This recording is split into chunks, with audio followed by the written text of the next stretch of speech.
पति के वचन सुन मन में प्रसन्न होकर मैना उठकर तुरंत पार्वती जी के पास गईं। पार्वती जी को देखकर उनकी आंखों में आंसू भर गए और उन्हें स्नेह साथ गोद में बैठा लिया। बारही बार लेती उरनाई, गद गद कंठ न कछु कही जाई।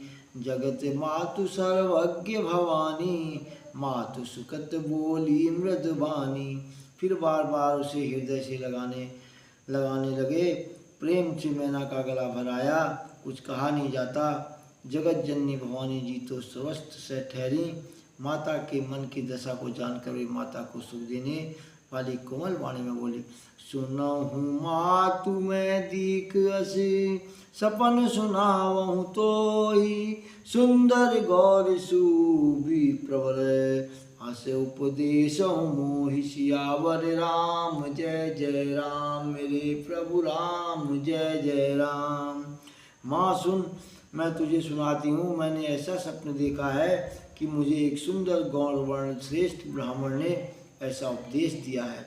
करही जाई तपु शैल कुमारी, नारद कहा सो सत्य विचारी।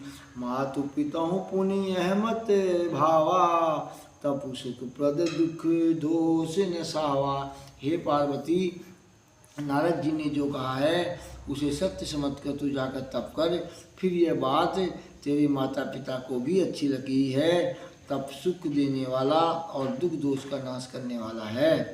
तप बल रचय प्रपंच विधाता, तप बल विष्णु सकल जग त्राता।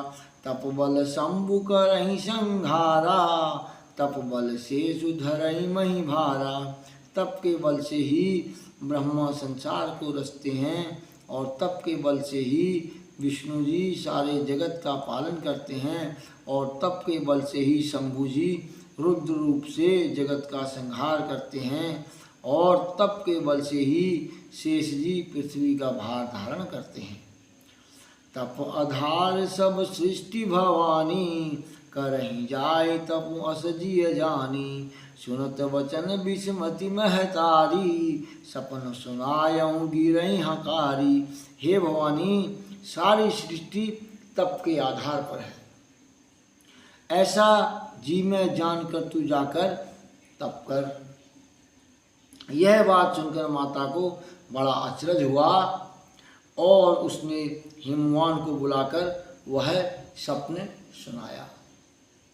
मातु पितहि बहु विधि समुझाई, चली उमा तपो हित हरे साई। प्रिय परि